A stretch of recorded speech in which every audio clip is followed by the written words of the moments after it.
आज पढ़ना है उर्दू के आगाज़ से मुतल्लिक अहम नज़रियात। अब तक हमने क्या पढ़ा, ये चीज़ हमें समझ में आ जानी चाहिए कि आज तक हमने पढ़ा कि उर्दू ज़बान जो है उसकी पैदाइश कैसे हुई, तो उसका उर्दू का जो तारीख़ी पस मंज़र है वो क्या है, यानी हिस्टोरिकल बैकग्राउंड उर्दू का क्या है, किन किन मराहिल से गुज़र कर उर्दू ज़बान जो है वो एक जदीद हिंद आरियाई ज़बान की हैसियत से इसका वजूद अमल में आया। तो इसमें फिर से मैं आज दोबारा आपको बता दे रहा हूँ कि सबसे पहले हमने कदीम हिंद आरियाई दौर पढ़ा, और कदीम हिंद आरियाई दौर में आर्या संस्कृत ज़बान के साथ हिंदुस्तान में आए, और वहाँ से क्या हुआ कि संस्कृत जब आस्ट्रिक और द्राविड़ी ज़बानों के साथ मिली तो मुख्तलिफ यानी तीन ज़बानों के इख्तलात से, इख्तलात होता है दो या दो से ज़्यादा चीज़ों का आपस में मिल जाना, तो तीन ज़बानों के इख्तलात से क्या हुआ, एक नया लिसानी मंजरनामा हमारे सामने आया, नया लिसानी माहौल बना। तो वो नया लिसानी माहौल क्या था? वो नया लिसानी माहौल ये था कि संस्कृत में भी तब्दीलियां होने लगी, आस्ट्रिक और द्राविड़ी में भी तब्दीलियां होने लगी। अब उसके बाद क्या हुआ, उसके बाद संस्कृत जो है वो हिंदुस्तान के मुख्तलिफ इलाकों में जहाँ जहाँ आर्या लोग जो है या आर्या कौम के लोग जाते गए, वहाँ वहाँ संस्कृत ज़बान जो है फैलती गई।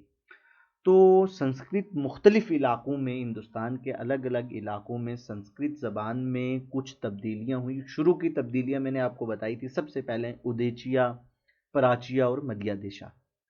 अब इसके बाद जब हम अगले दौर में जाते हैं, हमारा जो वस्ती हिंद आरियाई का दौर है, तो वस्ती हिंद आरियाई के दौर में हमने एक चीज़ पढ़ी कि वस्ती हिंद आरियाई के दौर में यानी कदीम हिंद आरियाई में पाणिनी ने अष्टाध्यायी किताब लिखी, और उसके रद्द अमल में, उसके नतीजे में आम लोगों का जो ताल्लुक था संस्कृत ज़बान से वो ख़त्म हो गया, और आम लोगों में एक नई ज़बान का चलन आम हुआ, जिसको हमने कहा क्या, उसको हमने कहा प्राकृत। यहाँ से प्राकृत से हमारा दौर शुरू होता है, जिसको हम कहते हैं वस्ती हिंद आरियाई का दौर, यानी इसको अंग्रेजी में हम कहते हैं मिडल इंडो आरियन। ठीक है जी, वस्ती हिंद आरियाई का दौर। अब इस वस्ती हिंद आरियाई दौर में एक तो प्राकृत का ज़हूर अमल में आया, और दूसरा इसी दौर में किसका ज़हूर। अब यहाँ पे ये नुक्ता समझना है कि कदीम हिंद आरियाई दौर में जहाँ पे मदिया देशा थी, वहीं पर वस्ती हिंद आरियाई दौर में क्या आ गई, उसको हम कहते हैं शोरसीनी प्राकृत। ये मैंने कल भी आपको बताया था। और शोरसीनी प्राकृत जब एक जो है कदम आगे बढ़ती है, यानी वस्ती हिंद आरियाई दौर में 500 सदी ईस्वी के बाद शोरसीनी ये प्राकृत की जगह कौन ले लेता है, शोरसीनी अपभ्रंश। ठीक है जी, शोरसीनी प्राकृत की जगह किसने ले ली, शोरसीनी अपभ्रंश ने। तो यहाँ आपने क्या चीज़ याद रखनी है, ये एक हिस्टोरिकल बैकग्राउंड है। अब शोरसीनी अपभ्रंश से क्या होता है, 1000 सदी ईस्वी के बाद क्या निकलती हैं जी, 5 बोलियां, 5 डायलेक्ट्स, 5 बोलियां निकलती हैं। और इन 5 बोलियों को जो जॉर्ज इब्राहिम गुरेरसन हैं वो कहते हैं कि ये 5 बोलियां क्या हैं, उनको नाम दिया है इन्होंने मगरबी हिंदी का नाम, वेस्टर्न हिंदी जिसको हम कहते हैं। तो यहाँ से अब क्या होता है, यहाँ से इन 5 बोलियों में से 1000 सदी ईस्वी के बाद एक बोली, जो इसकी 5 बोलियों में से एक बोली होती है खड़ी बोली। इस खड़ी बोली में जब हिंदुस्तान में मुसलमान आते हैं, आपको पता है महमूद गजनवी, मोहम्मद गोरी, अलाउद्दीन खिलजी, आपने हिस्ट्री में पढ़ा है। तो ये जो हुक्मरान थे, इनकी फ़ौजों में अरबी बोलने वाले भी थे, फ़ारसी बोलने वाले भी थे, उसके बाद तुर्की बोलने वाले भी थे। तो 1000 सदी ईस्वी के बाद खड़ी बोली में जो है गैर हिंद आरियाई अल्फाज, यानी हिंद आरियाई नहीं थे ये लोग, आर्या नहीं थे ये, अरबी बोलने वाले थे, फ़ारसी बोलने वाले थे। तो वो अल्फाज जब खड़ी बोली में दाखिल हुए या शामिल हुए, तो खड़ी बोली ने उर्दू की सूरत इख्तियार कर ली। ठीक है जी, उर्दू की सूरत इख्तियार कर ली। ठीक है, अब इसमें आपको बिल्कुल भी कोई कंफ्यूजन नहीं होनी चाहिए। ये एक हिस्टोरिकल बैकग्राउंड है, ये क्रोनोलॉजी है, ये एक ज़मानी तरतीब है कि पहले दौर में क्या हुआ, फिर किसकी जगह क्या आया, फिर किसकी जगह क्या आया, फिर किसकी जगह क्या आया। अब आज हमने, मुझे उम्मीद है कि यहाँ तक आपको समझ आ चुका है। 3 अदवार हम पढ़ चुके हैं। उन तीनों अदवार में आपको एक चीज़ समझ में आ गई होगी कि उर्दू ज़बान बनी कैसे, और आपको ये भी मालूम चल गया है कि उर्दू ज़बान का संस्कृत के साथ क्या रिश्ता है, ठीक है। और उर्दू ज़बान जो है वो हिंद आर्याई ज़बान है, ये भी आपको क्लियर हो गया। लेकिन एक बात यह है कि मैंने आपको बताया था कि माहिर लिसानियात जो होते हैं, जो लैंग्वेज के एक्सपर्ट होते हैं, उन्होंने उर्दू ज़बान की पैदाइश से मुतल्लिक, यानी कि उर्दू कहाँ पर पैदा हुई, ये तो हमें तो पता चल गया है कि उर्दू दहली और नवाही दहली से निकली है, लेकिन इसकी पैदाइश से मुतल्लिक बहुत मतलब शुरू से ही, बहुत आगाज़ से ही उर्दू ज़बान की पैदाइश से मुतल्लिक लोगों ने अपनी राय का इजहार करना शुरू कर दिया, बहुत शुरू से ही। तो अब आपको पेपर में बहुत सारी इसमें से नज़रियात इसको कहते हैं, तो नज़रियात में से आपको सवाल आएगा कि कौन सा नज़रिया किसने दिया। ये मोस्ट इंपॉर्टेंट टॉपिक है आपके net JRF point of view से। तो सबसे पहले यहाँ पे आप बात करेंगे कि मैंने आपको बताया कि 1000 सदी ईसवी के बाद क्या हुआ, उर्दू ज़बान बननी शुरू होगी। अब यहाँ पे उर्दू ज़बान को शायरी में, यानी जिस शायर ने सबसे पहले उर्दू को लिखा, उसका नाम क्या है, उसका नाम है हज़रत अमीर खुसरो, ठीक है जी। जिस शायर ने सबसे पहले, हज़रत अमीर खुसरो जो हैं, इन्होंने फ़ारसी में भी और इन्होंने जो है उर्दू में भी शेर कहे हैं, हज़रत अमीर खुसरो ने। अब अमीर खुसरो ने क्या किया, अमीर खुसरो ने एक मसनवी लिखी। पहले मैं आपको बता दूं कि इनका शेर है बड़ा मशहूर, जिहाल मिस्की मकुन तगाफुल दुराए नैना बनाए बतियाँ, किताब हिजरा निदार में जा न लेहो काहे लगाए छतियाँ। ये उर्दू गज़ल का सबसे पहला शेर है, और उर्दू का सबसे पहला जो शायर है उसका नाम है हज़रत अमीर खुसरो। तो जब उर्दू ज़बान बन के तैयार हो चुकी थी, तो उसको तहरीरी सूरत में अदबी इजहार उसका सबसे पहले हज़रत अमीर खुसरो ने किया। और सबसे पहले जो सिन्फ उर्दू में जिस सिन्फ का वजूद अमल में आया, वो सिन्फ थी गज़ल। उर्दू में सबसे पहले गज़ल के ज़रिए जो है इजहार किया गया। अब हज़रत अमीर खुसरो ने क्या किया, 1318 ईस्वी में हज़रत अमीर खुसरो ने 1318 ईस्वी में इन्होंने क्या किया, 1318 ईस्वी में इन्होंने एक मसनवी लिखी, ठीक है जी। ये यानी 1318 जो है ये कौन सी सदी होगी, 14वीं सदी। तो इस सदी में हज़रत अमीर खुसरो ने एक मसनवी लिखी जिसका नाम था नूसिपिर। ये नाम है इसका, नूसिपिर नाम। ये मसनवी हज़रत अमीर खुसरो ने लिखी, और इसमें एक बड़ी दिलचस्प बात इस हज़रत अमीर खुसरो ने कही, इसका आपको सवाल भी अक्सर आ जाता है। हज़रत अमीर खुसरो ने कहा कि हिंदुस्तान में जो बोलियाँ, जो बड़ी ज़बानें बोली जाती हैं, हिंदुस्तान में जो बड़ी ज़बानें बोली जाती हैं वो कितनी हैं, इन्होंने कहा वो हैं 12 ज़बानें, ठीक है जी। 12 ज़बानें हिंदुस्तान में बोली जाती हैं, जिसको आप इस तरीके से लिख सकते हैं, 12 ज़बानें। तो आपको पेपर में ये क्वेश्चन आ सकता है कि हज़रत अमीर खुसरो के मुताबिक हिंदुस्तान में उस दौर में कितनी ज़बानें बोली जाती थीं, तो वो 12 लैंग्वेजेस बोली जाती थी। ये नूसिपिर मसनवी में इन्होंने लिखा है। लेकिन इन्होंने 11 ज़बानें तो गिनवाई अलग अलग, और जो 12वीं लैंग्वेज थी, जो 12th लैंग्वेज इन्होंने बताई, वो इन्होंने बताई कि वो ज़बान जो है वो कौन सी है, वो है हिंदवी। तो ये जो हिंदवी ज़बान थी, इससे मुराद था कि ये उर्दू है। ये बात आपको क्लियर हो जानी चाहिए। लेकिन हज़रत अमीर खुसरो ने एक और बात कही, वो ये बात कही कि इन्होंने जो दहली और नवाही दहली, मैंने आपको पहले से बता चुका हूं कि उर्दू ज़बान की पैदाइश Delhi and surrounding of Delhi में उर्दू की पैदाइश हुई है। और ये आइडिया सबसे पहले जो हमारे लिंग्विस्टिक्स जो लोग माहिरीन लिसानियात हैं उनको किसने दिया, तो ये आइडिया, ये कंसेप्ट सबसे पहले हज़रत अमीर खुसरो ने दिया। उन्होंने कहा दहली और नवाही दहली में कुल 12 ज़बानें बोली जाती थी, और उन ज़बानों में एक हिंदी यानी उर्दू भी, उस वक्त उर्दू को हिंदवी कहा जाता था, यानी वो भी शामिल है। और इन्होंने कहा ये क्या है, ज़बान दहली और पीरामुनुश, ठीक है। और पीरामुनुश का मतलब हो गया सराउंडिंग। तो इन्होंने कहा कि ज़बान दहली और पीरामुनुश यानी दहली में और दहली के गिरदो नवाब में कुल 12 ज़बानें बोली जाती थी उस वक्त अमीर खुसरो के मुताबिक, और उनमें से एक ज़बान कौन सी थी? हिंदवी थी या उर्दू थी। तो यानी आपको ये बात समझ में आ गई कि अभी कोई कहेगा कि उर्दू पंजाब में पैदा हुई, कोई कहेगा उर्दू दक्कन में पैदा हुई, लेकिन सबसे पहले एग्जैक्टली उर्दू कहाँ पैदा हुई है, ये जो नज़रिया है ये किसने दिया है? हज़रत अमीर खुसरो ने। ज़्यादा वजाहत नहीं की हुई इसमें, क्योंकि उस दौर में तहकीक का इतना रिवायत नहीं थी, रिवाज नहीं था, रिसर्च का इतना जो है वो माहौल नहीं था। तो बाद में जब जब उर्दू पे जैसे जैसे इसकी पैदाइश, इसके ओरिजिन के हवाले से रिसर्च होती गई, तो उस रिसर्च में नई नई बातें सामने आती गई। लेकिन पहली बुनियादी चीज़ आपने हज़रत अमीर खुसरो को याद रखना है, जिन्होंने हमारे जो एक्सपर्ट हैं लैंग्वेज के, उनको सबसे पहले एक आइडिया दिया कि उर्दू ज़बान की पैदाइश जो है वो कहाँ पे हुई। तो इन्होंने कहा अपनी मसनवी में जो 1318 ईस्वी में लिखी है, नुसिपर इसका नाम है, इस मसनवी में इन्होंने कहा कि दिल्ली और नवाही दिल्ली में कुल 12 ज़बानें बोली जाती थी, और 12 ज़बानों में से जो 12वीं ज़बान है वो कौन सी है? वो है उर्दू। तो यानी सबसे पहले जिस शख्स ने उर्दू ज़बान के आगाज़ से मुतल्लिक एक जो है एक आइडिया दिया, वो थे हज़रत अमीर खुसरो। ये बात आपने याद रखनी है। ये क्वेश्चन आपको अक्सर आता है कि किस मसनवी में कितनी ज़बानें कही हैं, किसने कही हैं? हज़रत अमीर खुसरो ने। दूसरी चीज़ अब आपने याद रखनी है, दूसरी, क्योंकि आप जैसे जैसे दौर आगे बढ़ता चला जाएगा तो तहकीक रिसर्च बेस्ड चीज़ें आपके सामने आती जाएंगी। अब क्या हुआ, जब हम पहुंच जाते हैं जी किस में?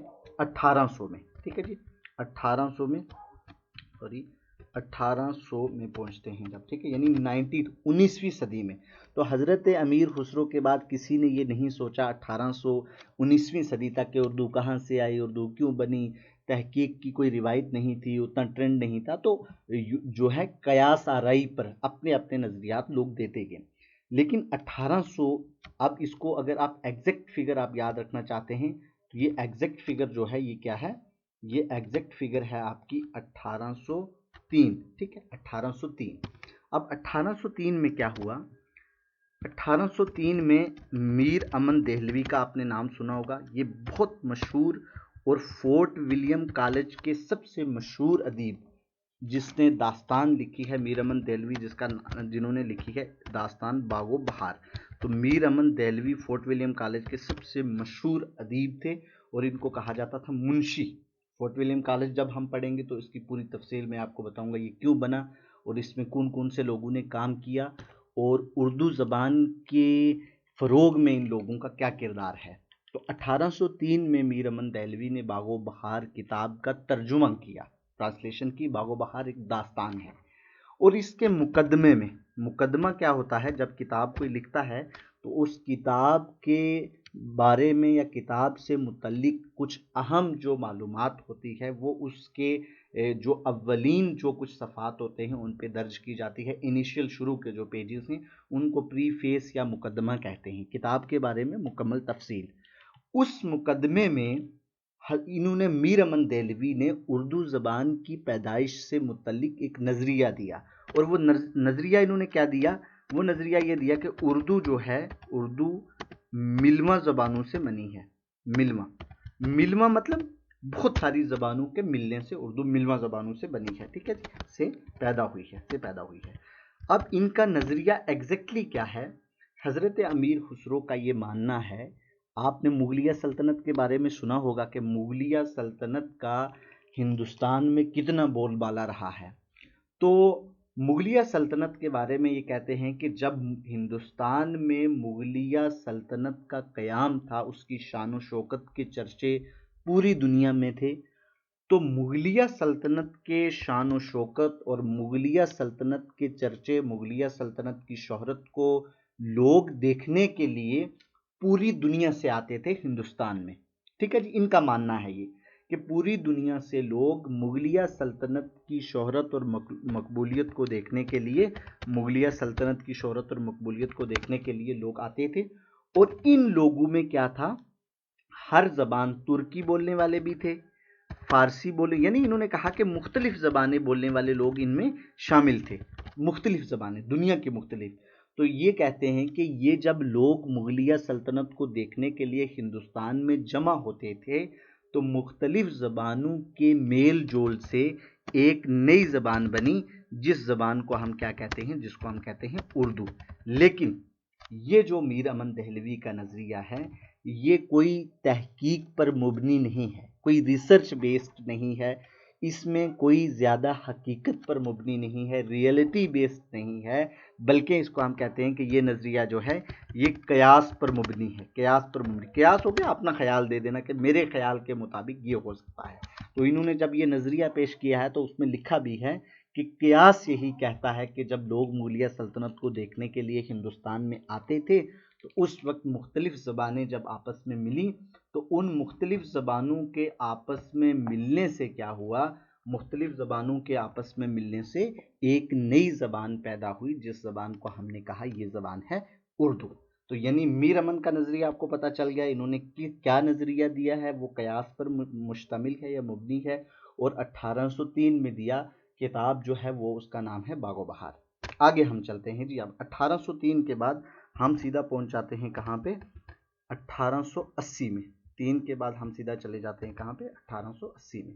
अब 1880 में क्या हुआ, 1880 में एक बड़ी मशहूर किताब उर्दू की लिखी गई, जिस किताब का नाम है आब हयात। ठीक है जी।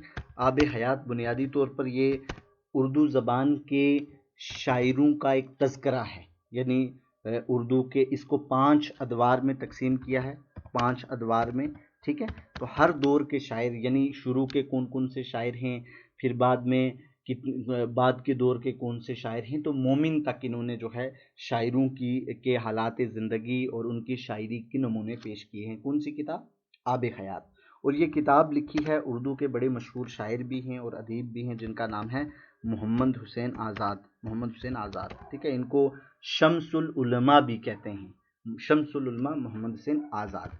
मोहम्मद हुसैन आज़ाद ने किताब लिखी आब हयात 1880 में।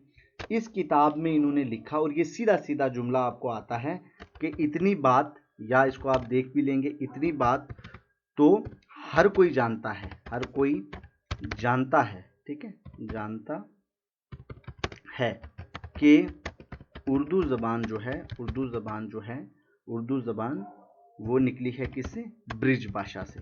ये आपने याद रखना है। कभी कभार आपको ये भी पूछ लेते हैं कि इतनी बात तो, ये बिल्कुल उनकी किताब के जो है अव्वलीन जुमला है कि इतनी बात तो हर कोई जानता है कि उर्दू ज़बान ब्रिज भाषा से निकली है।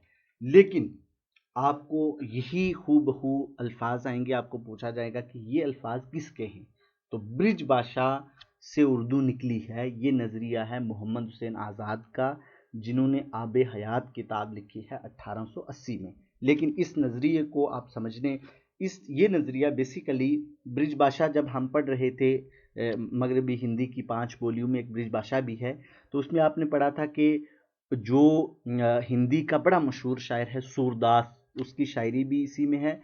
और दूसरी चीज़ आपने ये पढ़ी थी कि ब्रिज भाषा जो है वो उसमें कृष्ण भक्ति की जो शायरी थी वो भी इसी में होती थी। यानी ब्रिज भाषा अपने दौर की एक मशहूर बोली थी। तो उसी इसकी शोहरत को देखते हुए, इसकी मकबूलियत को देखते हुए, और बाद में जब उर्दू भी बहुत मशहूर होगी तो मोहम्मद हुसैन आज़ाद ने भी, ये भी एक कयास पर मुश्तमिल है। ये कहते हैं कि जिस तरह आज उर्दू मशहूर है तो उस दौर में ब्रिज भाषा मशहूर थी, लिहाजा ये कयास किया जाता है कि उर्दू ज़बान जो है वो किससे निकली है, वो निकली है ब्रिज भाषा से। तो ये आपने याद रखना है। 1880 आब हयात मोहम्मद हुसैन आज़ाद की किताब है। इसके बाद जी हम आ जाते हैं, मोस्ट इम्पॉर्टेंट है, बहुत इम्पॉर्टेंट है ये। आप आ जाओ 1928, ठीक है जी, 1928। 1928 में एक किताब लिखी, और इस किताब के खालिक का नाम है, जो किताब लिखने वाला है, किताब क्या है, किताब है पंजाब में उर्दू। अब इसमें आपको कोई कन्फ्यूजन नहीं होनी चाहिए, पंजाब में, और इन किताबों को याद रखना है, इनमें से किताब एक ना एक आपको आएगी। ये मैंने अलग से भी एक फहरिस्त बनाई है, मैं आपको वो शेयर कर दूंगा कि लिसानियात से मुतल्लिक जितनी भी अहम किताबें हैं, 2-3 सफ़े की मेरी ये फहरिस्त है, ऑब्जेक्टिव टाइप पर मुबनी है, ये मैं आपको भेज दूंगा। 1928 में पंजाब में उर्दू के नाम से एक किताब लिखी, और ये किताब लिखी किसने? महमूद शिरानी ने। महमूद शिरानी, ठीक है जी, महमूद शिरानी ने। इस किताब की खूबी क्या है? इस किताब की खूबी ये है कि ये जो है उर्दू ज़बान की पैदाइश से मुतल्लिक सबसे पहला तहकीकी मकाला था। तहकीकी मकाला या तहकीकी किताब थी, ठीक है जी। मकाला होता है तहकीकी कोई काम करना, रिसर्च बेस्ड वर्क था पहला। तो इन्होंने बहुत तहकीक की, बहुत ज़्यादा इन्होंने मेहनत की, और उस रिसर्च के बाद, उस तहकीक के बाद बड़े जो है मोतबर हवाले दिए, इन्होंने रेफरेंसेस दिए कि जी उर्दू ज़बान जो है वो पंजाब में पैदा हुई। और ये किसने नज़रिया दिया? ये नज़रिया दिया पंजाब में उर्दू का हाफिज़ महमूद शिरानी ने। 1928 में इन्होंने किताब लिखी, और इस किताब में इन्होंने लिखा है कि भाई सबसे पहले जो है मुसलमान जो है वो पंजाब में आए, तो लिहाजा ये मुमकिन है कि सबसे पहले जो है वो पंजाब में उर्दू ज़बान का आगाज़ हो। लेकिन जब तक पंजाब में उर्दू के बाद कोई दूसरा नज़रिया आता, उस वक्त तक इस नज़रिए को मोतबर समझा जाता था, एक्सेप्टेबल समझा जाता था। लेकिन आपने सिर्फ इतना याद रखना है, 1928 में पंजाब में उर्दू जो है वो किताब लिखी है महमूद शिरानी ने, और महमूद शिरानी ने क्या किया है कि ये इन्होंने पंजाब में उर्दू पे फोकस किया है कि जी पंजाब में उर्दू ज़बान की पैदाइश जो है वो किस में हुई है? वो हुई है पंजाब में। लेकिन इसके साथ एक और चीज़ आपने जोड़ के याद रखनी है, वो ये याद रखनी है कि मैं पहले आपको बता चुका हूँ कि एक आदमी टी ग्राहम बेली, ठीक है, ये इस आदमी को हमने इससे पहले भी पढ़ा, ये भी एक माहिर लिसानियात है, और इसने किताब लिखी है history of the Urdu literature. ये किताब इसने लिखी है, कौन सी है? History of the Urdu literature. ये आपने किताब याद रखनी है, उर्दू लिटरेचर, ठीक है जी। ये किताब इसने लिखी जब ग्राहम बेली ने, तो ये बंदा कहता है कि जी उर्दू ज़बान से मुतल्लिक जो नज़रिया महमूद शिरानी ने दिया वो लगभग सही है। तो यानी ग्राहम बेली ने किसके नज़रिए की तायीद की है? ये भी कहता है कि हाँ, ये माना जा सकता है कि उर्दू ज़बान जो है वो कहाँ पैदा हुई है? वो पंजाब में पैदा हुई है। तो इसलिए आपने क्या करना है, आपने इसको याद रखना है कि अगर आपको पूछा भी जा सकता है कि ग्राहम बेली क्या नज़रिया है, तो वो भी इससे इत्तफाक रखते हैं कि उर्दू ज़बान की जो पैदाइश है वो कहाँ पे हुई है? उर्दू ज़बान की पैदाइश जो है पंजाब में हुई है। और इनके बाद एक और आदमी जो इसी नज़रिए को मतलब इसी नज़रिए को थोड़ा सा एक्सटेंड करता है और इसी नज़रिए की रोशनी में अपना नज़रिया देता है, उस आदमी का नाम है मही उद्दीन कादरी जोर, ठीक है। इन्होंने किताब लिखी है कौन सी? 1932 में, 1932 ईस्वी में इन्होंने किताब लिखी है, जिस किताब का नाम है हिंदुस्तानी लिसानियात, ठीक है जी, हिंदुस्तानी लिसानियात। ये है मही उद्दीन कादरी जोर, हिंदुस्तानी लिसानियात इनकी किताब है। और ये भी अपनी किताब में 1932 में इन्होंने किताब लिखी है, और ये भी अपनी किताब में यही कहते हैं कि उर्दू ज़बान जो है वो पंजाब में निकली है। यानी ये भी जो हमारे महमूद शिरानी हैं उनके नज़रिए की तायीद करते हैं। तो ये आपको क्लियर हो जाना चाहिए। 1880 में आब हयात में मोहम्मद हुसैन आज़ाद ने, 1928 में पंजाब में उर्दू महमूद शिरानी ने, उसके बाद टी ग्राहम बेली ने इसी नज़रिए की जो है हिमायत की और कहा कि ठीक है ये नज़रिया सही है। महीउद्दीन कादरी जोर ने भी हिंदुस्तानी लिसानियात अपनी किताब लिखी, उसमें इन्होंने कहा कि हाँ भाई ये नज़रिया जो आप पेश कर रहे हैं ये नज़रिया जो है ये ठीक है। अब इसके बाद एक और नज़रिया आता है, थोड़ा सा कमज़ोर नज़रिया आता है, और है बड़ा दिलचस्प है। क्यों? क्योंकि उसके बारे में सवाल आपको आते हैं। सैयद सुलेमान नदवी एक आदमी का नाम था, एक आलिम का नाम है सैयद सुलेमान नदवी। उन्होंने क्या किया 1939 में क्या किया, एक किताब लिखी जिसका नाम है नकूशे सुलेमानी। ये किताब है नकूशे सुलेमानी। ये क्वेश्चन आपको आता है कि बताएं जी नकूशे सुलेमानी किसकी किताब है? तो ये सैयद सुलेमान नदवी की किताब है। ये कभी कभार ये भी आ जाता है कि बताएं नकूशे सुलेमानी का ताल्लुक किससे है। आगे आपको आ जाता है शायरी, लिसानियात, उसके बाद आपको आ जाएगा खुद नविश्त, खतूत, तो आपने लिखना है लिसानियात। ये सवालात भी ऐसे आते हैं। तो सैयद सुलेमान नदवी ने कोई ज़्यादा मेहनत नहीं की है, इन्होंने एक नज़रिया पेश किया है कि, और वो नज़रिया किस पे है, कयास पर मुश्तमिल है। ये कहते हैं कि कयास किया जा सकता है कि मुसलमान, क्योंकि 8वीं सदी ईस्वी में मोहम्मद बिन कासिम जो थे वो सबसे पहले हिंदुस्तान में आए थे। तो ये कहते हैं कि ये कयास किया जा सकता है कि सबसे पहले कहाँ पे आए थे, सिंध में। तो ये कहते हैं कि उर्दू, ये कयास किया जा सकता है कि उर्दू ज़बान की पैदाइश जो है वो कहाँ पे हुई है, सिंध में हुई है। और वो क्यों कहते हैं, कहते हैं कि मोहम्मद बिन कासिम अपनी फ़ौज के साथ सबसे पहले सिंध में दाखिल हुए थे, इसलिए ये कयास किया जा सकता है कि भाई सिंध में उर्दू ज़बान का आगाज़ हुआ। इसके बाद एक और आ जाता है नज़रिया, बड़ा इंपॉर्टेंट है, मोस्ट इंपॉर्टेंट है, ये आप याद रखेंगे। वो नज़रिया है किसका, नसीरुद्दीन हाशमी का। नसीरुद्दीन हाशमी, ये नसीरुद्दीन हाशमी की बहुत मशहूर एक किताब है, जिस किताब का नाम है दक्कन में उर्दू। ये बड़ी मशहूर किताब है, ये आपको पढ़नी भी चाहिए। इस किताब से आपको बहुत मालूमात मिल जाती है। दक्कन में मसनवियाँ कैसे लिखी गई, गज़ल का जो है वो फ़रोग कैसे हुआ, दक्कन में शायरी, मतलब कंप्लीट मुकम्मल दक्कन में उर्दू, ये किताब है नसीरुद्दीन हाशमी की। तो इस किताब में ज़्यादा कुछ आपने याद नहीं रखना, इसके नाम से ही वाज़ह हो जाता है। 1964 में ये किताब लिखी है इन्होंने, 1964 में। और ये कहते हैं क्या कि भाई उर्दू का आगाज़ जो है वो कहाँ पे हुआ है, दक्कन में हुआ है। इसमें ज़्यादा आपने कुछ याद नहीं रखना। नसीरुद्दीन हाशमी की किताब है, और ये कहते हैं कि उर्दू ज़बान का आगाज़ कहाँ पे हुआ, उर्दू ज़बान का आगाज़ दक्कन में हुआ।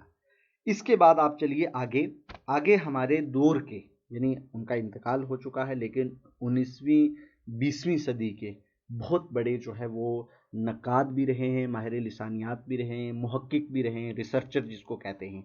तो इन्होंने क्या किया, इनका नाम था क्या, ज्ञानचंद जैन। इनकी किताब भी पूछी जाती है, ज्ञानचंद जैन, ठीक है। ज्ञानचंद जैन की किताबें बड़ी इंपॉर्टेंट होती हैं। तो इन्होंने एक किताब लिखी ज्ञानचंद जैन ने, जिस किताब का नाम है लिसानी मुताले। ये किताब बहुत दफ़ा पूछी जाती है, लिसानी मुताले किसकी किताब है, ये है ज्ञानचंद जैन की, डॉक्टर ज्ञानचंद जैन की किताब। अब डॉक्टर ज्ञानचंद जैन क्या कहते हैं, ये कहते हैं जी कि उर्दू ज़बान किससे निकली है, खड़ी बोली से। खड़ी बोली से उर्दू ज़बान खड़ी बोली से निकली है, इसको आपने याद रखना है। लेकिन जब हम आगे पढ़ेंगे, उर्दू का सबसे काबिल कबूल नज़रिया, जिसको मतलब फाइनल माना गया है, वो आदमी भी यही कहता है कि भाई खड़ी बोली से उर्दू निकली है। अब इसमें फ़र्क क्या है, पहले एक नज़रिया और आप पढ़ लें, फिर मैं आपको बताता हूँ। ज्ञानचंद जैन कहते हैं कि भाई उर्दू खड़ी बोली से पैदा हुई है। इसके बाद एक और आदमी है जिनका नाम है डॉक्टर शौकत सब्ज़वारी। एक सेकेंड, इसके बाद क्या है, थोड़ा सा आगे पेज कर लेते हैं ताकि कंटिन्यू रहता है। डॉक्टर शौकत सब्ज़वारी, ठीक है जी, सब्ज़वारी। अब डॉक्टर शौकत सब्ज़वारी ने एक किताब लिखी, जिस किताब का नाम है दास्ताने। ये किताबें आपको टिप्स पर होनी चाहिए, ये किताबें आपको पूछी जाती हैं, आप पेपर उठा के देख लीजिए। दास्ताने ज़बान उर्दू, शौकत सब्ज़वारी की क्या है, ये किताब है, ठीक है जी। अब ये क्या करते हैं शौकत सब्ज़वारी, ये भी कहते हैं कि जी उर्दू ज़बान जो है वो क्या है कि वो निकली है खड़ी बोली से। समझ में आ गई, खड़ी बोली से उर्दू ज़बान निकली है, ठीक है। लेकिन डॉक्टर शौकत सब्ज़वारी के और ज्ञानचंद जैन ये क्या करते हैं, मैंने आपको जैसे यहाँ पे एक दफ़ा आप चलिए, यहाँ पे मैंने आपको बताया क्या, यहाँ पे आप देखिए, मैंने पहले बताया आपको प्राकृत, ठीक है जी, प्राकृत, सॉरी, हाँ, ठीक है। पहले मैंने आपको बताया कि प्राकृत का वजूद अमल में आया, उसके बाद शोरसीनी प्राकृत का वजूद अमल में आया, फिर अपभ्रंश का वजूद अमल में आया, यही बात है। और शोरसीनी प्राकृत के बाद उस शोरसीनी प्राकृत की जगह शोरसीनी अपभ्रंश ने ले ली। लेकिन उसके बाद क्या हुआ कि ये मगरबी हिंदी की 5 बोलियां आईं। अब यहाँ पर क्या है कि ये जो डॉक्टर शौकत सब्ज़वारी और ज्ञानचंद जैन हैं, ये इन मगरबी हिंदी की 5 बोलियों को ये कहते हैं कि मगरबी हिंदी कोई चीज़ नहीं, 5 बोलियां कुछ नहीं, सिर्फ शोरसीनी अपभ्रंश से क्या हुआ, खड़ी बोली की सूरत में उर्दू ज़बान का वजूद अमल में आया। वो क्या करते हैं कि सिर्फ खड़ी बोली को मानते हैं, बाकी मगरबी हिंदी के वजूद को तस्लीम नहीं करते। तो ये फ़र्क है इनमें और जो हम आगे फाइनल नज़रिया पढ़ेंगे उनमें। वो मगरबी हिंदी के वजूद को भी तस्लीम करते हैं, लेकिन ना याद रहे कोई बात नहीं, सिर्फ इतना याद रहेगा कि डॉक्टर शौकत सब्ज़वारी ने जो है वो क्या कहा है।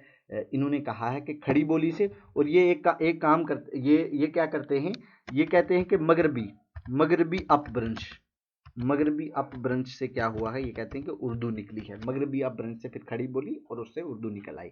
लेकिन इनका नज़रिया भी जो है वो कबूल नहीं किया जाता, इनका नज़रिया भी जो है वो खारिज किया जाता है।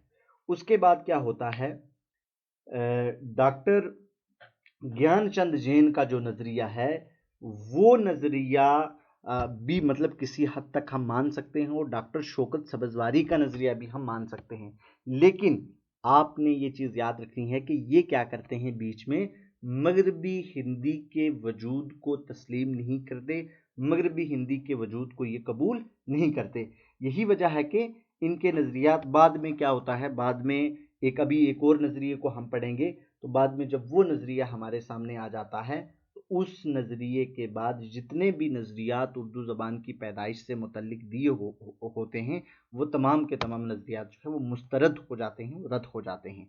तो यहाँ हमने अब पढ़ना है हमारा उर्दू ज़बान से मुतल्लिक या उर्दू की पैदाइश से मुतल्लिक जो है, पैदाइश से मुतल्लिक सबसे काबिल कबूल, पैदाइश से मुतल्लिक काबिल कबूल नज़रिया।